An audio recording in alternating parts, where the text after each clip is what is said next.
Isabelle se réveillait chaque matin avant le premier chant du coq.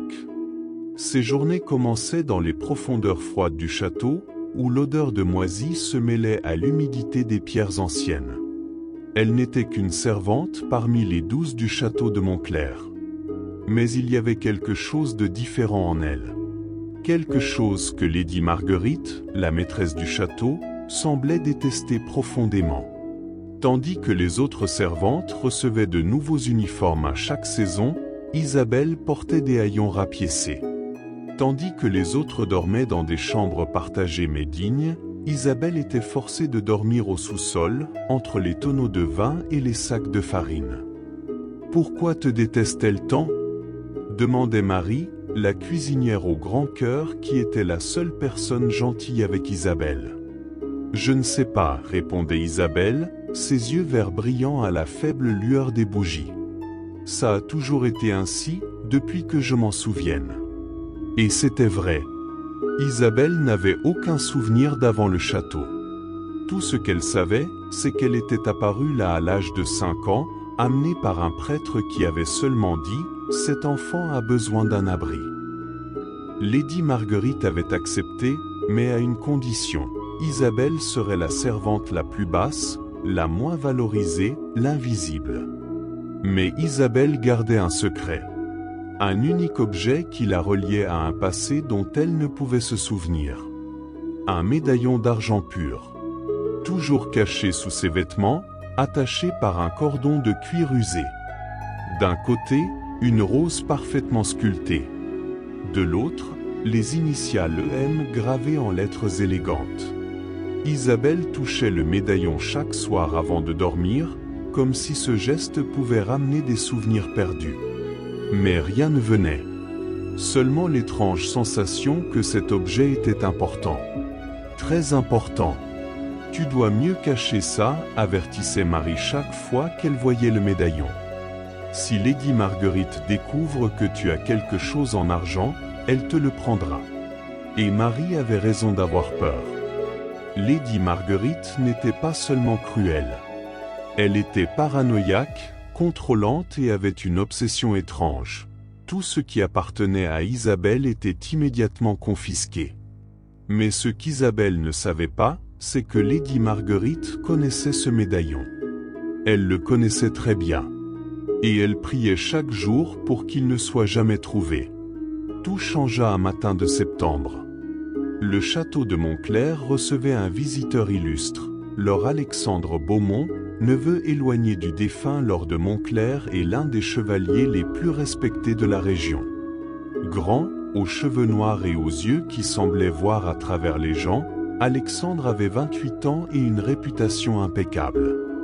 On disait qu'il avait combattu lors des croisades, qu'il avait sauvé un roi d'un attentat, que son honneur était aussi solide que les murailles de pierre du château. Il venait pour affaire, vérifier les terres qui, par droit d'héritage lointain, lui appartenaient désormais partiellement après la mort sans héritier direct du lord de Montclair, décédé 12 ans auparavant.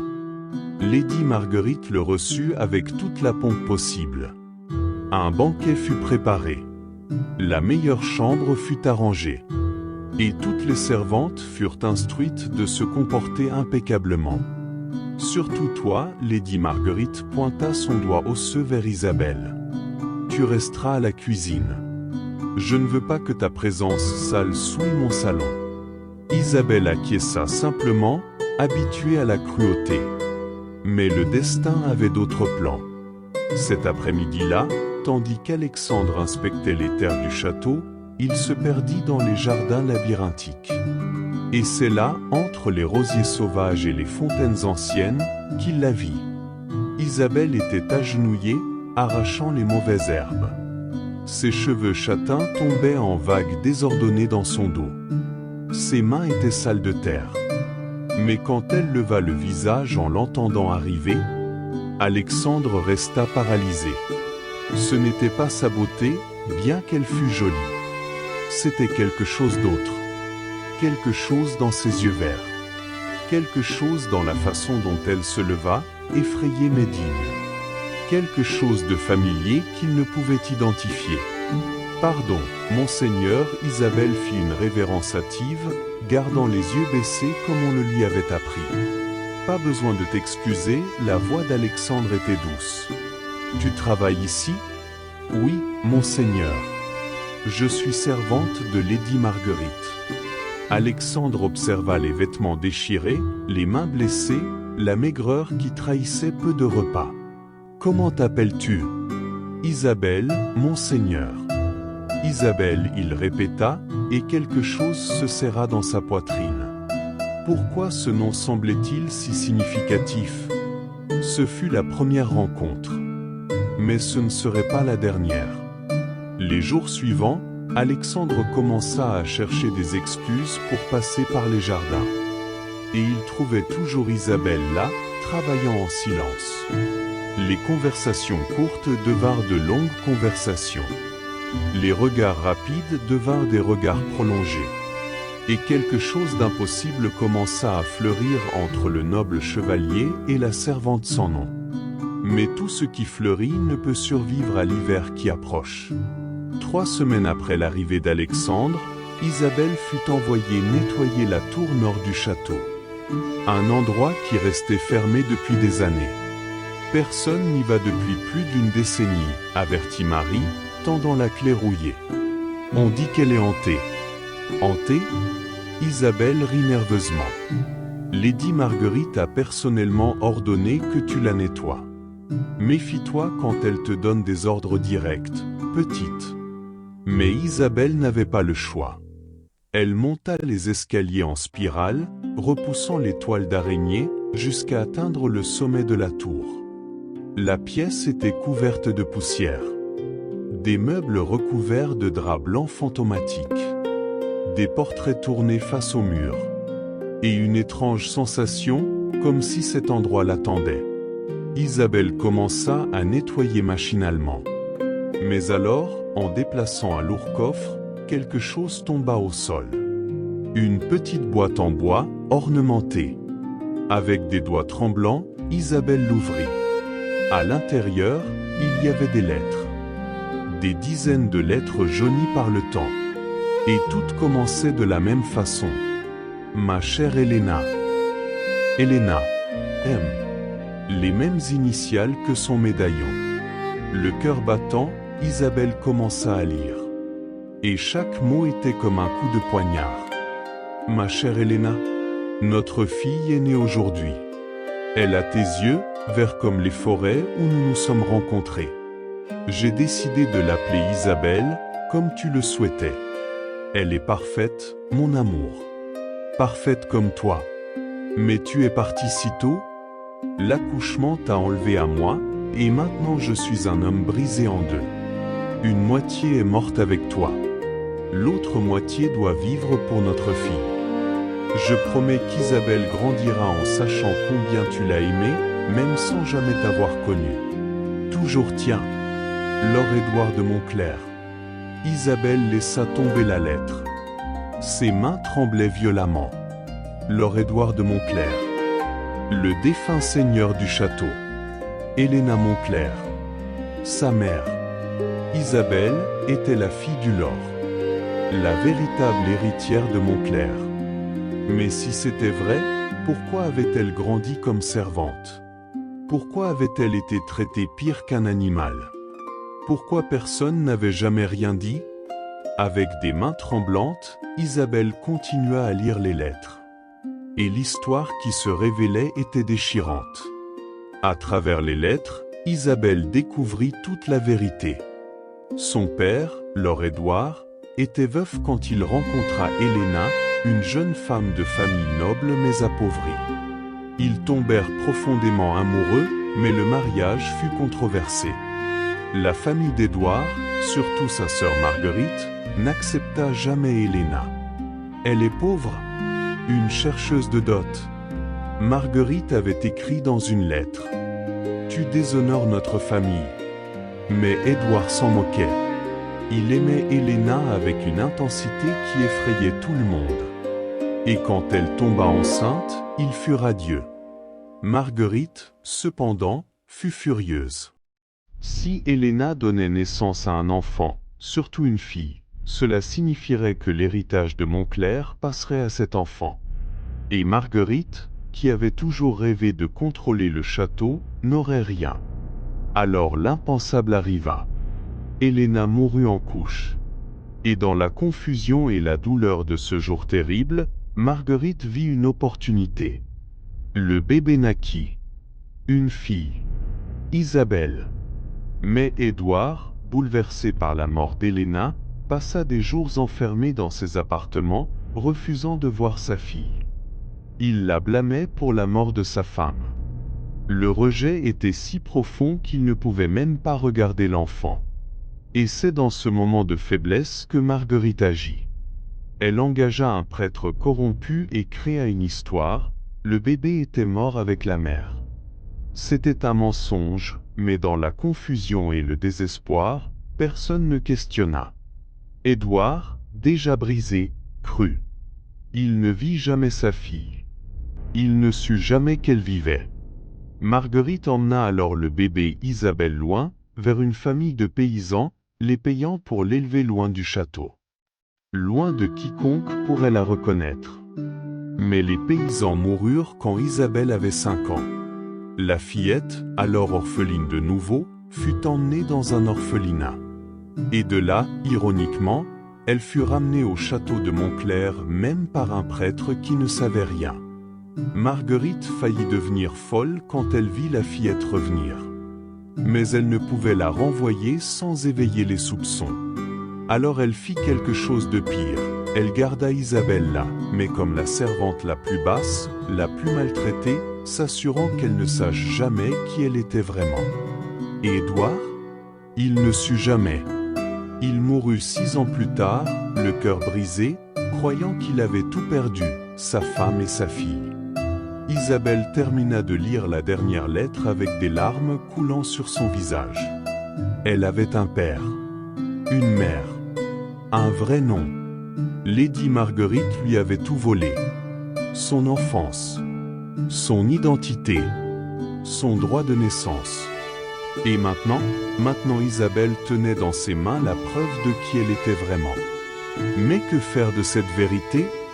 Isabelle cacha les lettres sous ses vêtements et descendit de la tour avec le cœur battant. Elle avait besoin d'aide. Elle avait besoin de quelqu'un en qui elle pouvait avoir confiance. Et il n'y avait qu'une personne qui lui venait à l'esprit, Alexandre. Cette nuit-là, elle laissa un billet dans sa chambre, « Retrouve-moi au jardin à minuit. C'est urgent. » Alexandre apparut ponctuellement, sa cape sombre le cachant dans les ombres. « Isabelle? Que s'est-il passé ?» Elle ne perdit pas de temps. Elle lui montra les lettres. Elle lui montra le médaillon. Elle lui raconta tout. Et tandis qu'Alexandre lisait, son expression passait de la confusion au choc, puis à la colère. « Cela signifie que tu es la véritable héritière de Montclair » Isabelle termina, sa voix tremblante. « Tout ce que Marguerite possède m'a été volé. » Alexandre la regarda avec des yeux nouveaux. Plus une servante, mais une noble, une lady. Et soudain, tout avait du sens. La façon dont elle parlait, son port naturel, la familiarité qu'il avait ressentie depuis leur première rencontre. « Que vas-tu faire ?» Alexandre demanda doucement. « Je ne sais pas, » Isabelle admit. « Si je la confronte, elle peut me tuer. Si je ne fais rien, je vivrai le reste de ma vie comme esclave dans ma propre maison. » Alexandre fit un pas en avant et prit ses mains. « Tu n'es pas seul dans ceci. Je vais t'aider. »« Pourquoi ?» Isabelle demanda, ses yeux cherchant les siens. « Pourquoi t'en soucies-tu » Et c'est alors qu'Alexandre prononça les mots qui allaient tout changer. « Parce que je suis tombé amoureux de toi, Isabelle. Depuis le premier jour dans les jardins. Je pensais que c'était de la folie, un noble tombant amoureux d'une servante. Mais maintenant je sais que le destin nous guidait vers ce moment. » Les semaines suivantes, Alexandre et Isabelle planifièrent soigneusement. Ils avaient besoin de plus de preuves. Les lettres étaient convaincantes, mais ils avaient besoin de témoins. Quelqu'un qui était au château quand Isabelle naquit. Quelqu'un qui pourrait confirmer la vérité. Et ils trouvèrent cette personne, Père Michel, le prêtre du château qui avait plus de 70 ans et avait servi la famille Montclair pendant des décennies. Alexandre le chercha en secret. « Père Michel, je dois vous interroger sur la naissance de la fille de Laure-Édouard. » Le vieux prêtre pâlit. « De quoi parlez-vous, mon fils? L'enfant est morte. » « Elle n'est pas morte, Alexandre interrompit. « Et vous le savez. » Père Michel s'effondra. Il confessa tout. Comment Marguerite l'avait menacé, soudoyé, forcé à mentir. Comment il avait porté cette culpabilité pendant des années, sans jamais avoir le courage de confesser. « Où est l'enfant maintenant ?» Le prêtre demanda, les larmes aux yeux. « Plus proche que vous ne l'imaginez, Alexandre répondit. Le moment était venu. Alexandre organisa un dîner avec tous les nobles de la région. Il dit à Marguerite que c'était pour discuter du partage des terres de Montclair. Marguerite, cupide comme toujours, accepta immédiatement. Le soir fixé, la grande salle était pleine. 20 nobles, leurs épouses, le prêtre, tous les serviteurs du château.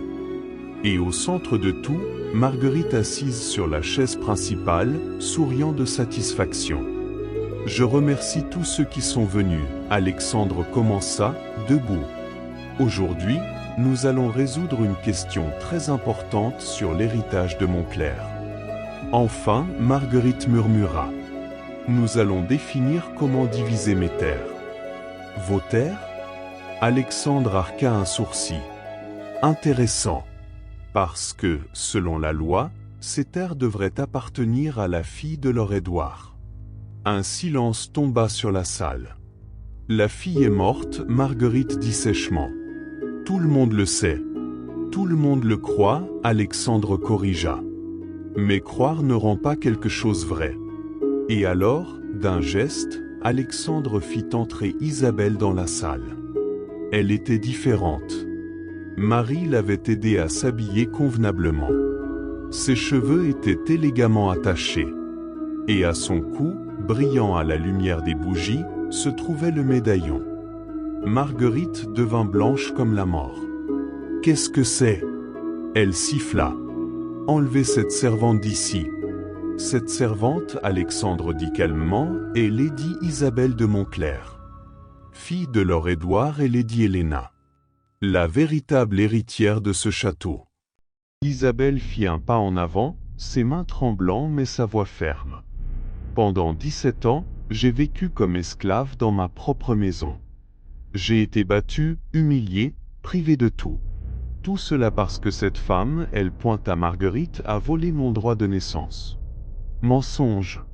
Marguerite cria, se levant. Elle est une imposteur. Une servante essayant de se faire passer pour une noble. Alors expliquez ceci, Alexandre jeta les lettres sur la table. Des lettres écrites de la propre main de Laure-Édouard. Parlant de sa fille. D'Isabelle. Elles peuvent être falsifiées. Et ceci? Père Michel se leva, voix tremblante. Puis-je être falsifié? Parce que j'étais là cette nuit-là. J'ai vu le bébé naître. Je vous ai vu, Marguerite, l'emmener en disant que l'enfant était morte. Mais elle était vivante. Vivante et pleurant. Marguerite chancela. Oh, vous aviez promis le secret. Et j'ai porté ce péché trop longtemps, le prêtre répondit. Il est temps de dire la vérité. Un des nobles présents, Lord Beaufort, se leva. Si ce qu'il disait est vrai, nous avons besoin de plus de preuves. Lady Marguerite a servi cette maison pendant des années. Nous ne pouvons simplement... Il y a plus de preuves, Marie entra dans la salle portant une boîte. Dans les appartements de Lady Marguerite, j'ai trouvé ceci. Elle ouvrit la boîte. À l'intérieur, il y avait des documents.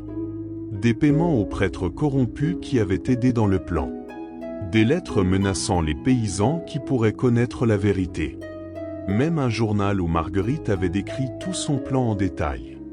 Elle a tout gardé, Marie dit. comme preuve de son propre crime. Marguerite tomba à genoux. Je méritais ces terres. Édouard était mon frère. J'ai pris soin de cet endroit après sa mort. Cette femme n'était pas digne de lui. Et le bébé a tué Elena. Elena est morte en couche. Isabelle cria, les larmes coulant. C'était un risque que toute mère courait. Mais tu as transformé mon existence en malédiction. Tu as volé mon enfance. Mon père ne m'a jamais connu parce que tu as menti. À ce moment-là, il n'y avait plus de doute. Les nobles présents déclarèrent Isabelle comme la véritable lady de Montclair. Et Marguerite? Elle fut bannie des terres, destinée à vivre comme mendiante sur les chemins qu'elle avait autrefois gouvernés. La justice, enfin, avait été rendue. Les premiers mois furent difficiles. Isabelle avait un château, des terres, des richesses. Mais elle n'avait aucune idée de comment gouverner. Elle n'avait pas été élevée pour cela. Elle avait été élevée pour servir. Mais elle apprit. Avec l'aide d'Alexandre, de Marie qui devint sa dame de compagnie, de Père Michel qui devint son conseiller, elle apprit. Et plus que cela, elle transforma Montclair. Les premiers changements furent simples. Tous les serviteurs reçurent des chambres dignes.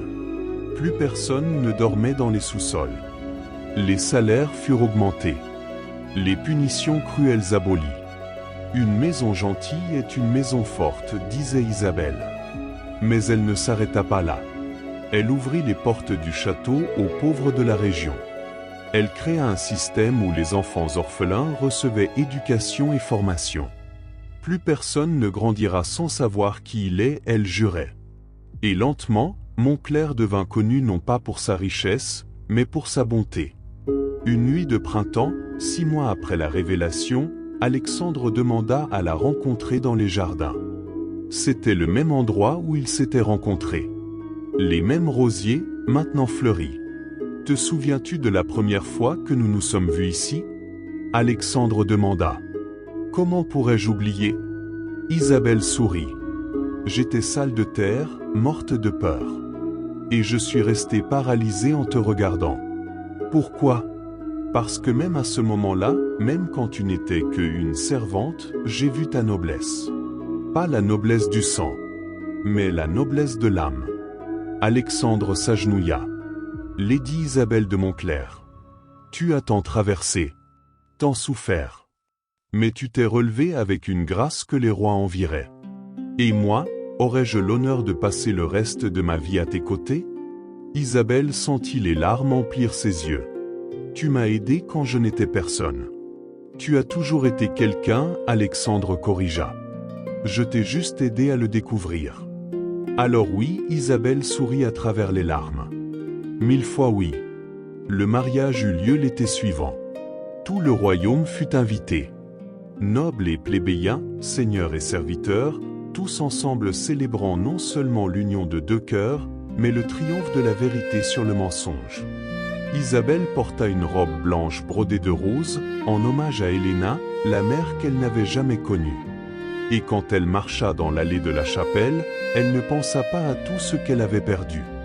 Elle pensa à tout ce qu'elle avait gagné. Une identité, une famille, un amour, un but. Es-tu prête? Alexandre murmura à l'autel. Pour une vie avec toi? Isabelle sourit. Je l'ai toujours été. Mais notre histoire a un dernier chapitre. Des années après le mariage, une vieille femme déguenillée apparut aux portes de Montclair.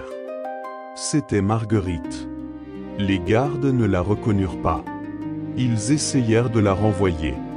Mais Isabelle, qui se promenait dans les jardins avec sa fille de 3 ans, entendit l'agitation. « Laissez-la entrer », Isabelle ordonna. Marie fut horrifiée. « Madame, cette femme a détruit votre vie. » Et ensuite j'en ai reconstruit une meilleure, Isabelle répondit calmement. Marguerite fut amenée dans la salle. Elle était méconnaissable. Maigre, avec des vêtements en haillons, courbée par l'âge et la misère. Isabelle, sa voix était un murmure rauque. Lady Isabelle, une des servantes, corrigea sèchement. « Mais Isabelle leva la main. C'est bon. Laissez-nous seuls. Quand elles furent seules, Marguerite tomba à genoux. Je suis venue demander pardon. Pardon? Isabelle arqua un sourcil. Après tout, je sais que je ne le mérite pas, Marguerite pleura. Je sais. Mais ces années dans les rues m'ont appris ce que tu as ressenti. La faim, le froid, l'humiliation. Et maintenant je comprends le monstre que j'ai été. Isabelle regarda cette femme qui avait détruit son enfance. Et pendant un moment, elle ressentit de la colère. Elle voulut crier, elle voulut faire payer Marguerite pour chaque larme, chaque coup de fouet, chaque nuit froide au sous-sol. Mais alors elle regarda par la fenêtre et vit Alexandre jouant avec leur fille dans le jardin. Elle vit le château prospère. Elle vit tout ce qu'elle avait construit. Et elle réalisa quelque chose d'important. Garder la colère serait donner à Marguerite du pouvoir sur elle à nouveau. Je ne peux pas te donner le pardon, Isabelle dit finalement. Ce n'est pas à moi de le donner. Mais je peux te donner quelque chose d'autre. Elle tendit la main et aida Marguerite à se lever. Il y a une petite maison dans le village. Vide. Tu peux y vivre. Tu recevras de la nourriture et des vêtements de base. Ce n'est pas grand-chose, mais c'est digne. Marguerite la regarda, choquée. Pourquoi? Parce que je refuse de devenir ce que tu as été, Isabelle répondit. Tu as vécu par la colère et la cupidité. Je choisis de vivre par la compassion. Même quand ça fait mal. Surtout quand ça fait mal. Mais sache ceci, Isabelle continua, sa voix ferme. Tu n'entreras plus jamais dans ce château. Tu n'auras plus jamais de pouvoir sur personne. Et quand tu mourras, tu ne seras rappelé que comme un avertissement de ce qui arrive quand nous laissons l'obscurité gouverner nos cœurs. Et ainsi se termine l'histoire d'Isabelle de Montclair. La fille qui dormait entre les tonneaux de vin devint l'une des dames les plus respectées du royaume. Elle et Alexandre eurent 4 enfants, tous élevés pour être gentils, mais forts, compatissants, mais justes. Montclair prospéra sous son gouvernement. Il devint un refuge pour les oubliés, les perdus, ceux qui n'avaient pas de voix. Et chaque printemps, à l'anniversaire de la révélation de sa véritable identité, Isabelle allait seule à la tour nord, où tout avait commencé. Elle tenait le médaillon qu'Héléna avait laissé, et murmurait « Merci, mère, pour m'avoir donné la vie. Et merci, père, pour m'avoir donné le nom. Même si nous ne nous sommes jamais connus, je vous porte dans mon cœur. » Parce qu'à la fin, Isabelle apprit la leçon la plus importante. La véritable noblesse ne vient pas du berceau dans lequel nous naissons. Elle vient des choix que nous faisons, de la compassion que nous offrons, de la force que nous montrons même quand nous sommes brisés. Elle est née héritière. Elle a été élevée comme esclave. Mais elle devint une reine, non pas de terre, mais de cœur. Et ceci est une histoire que le temps n'oubliera jamais. Si vous êtes arrivé jusqu'ici, merci d'avoir écouté l'histoire d'Isabelle. Laissez votre commentaire en disant quelle partie vous a le plus aimé. Et si vous connaissez quelqu'un qui a besoin d'entendre une histoire de dépassement aujourd'hui, partagez cette vidéo. Parce que tout comme Isabelle a découvert qui elle était vraiment, peut-être avez-vous aussi besoin d'être rappelé de votre propre force. Jusqu'à la prochaine histoire. Jusqu'au prochain conte d'époque.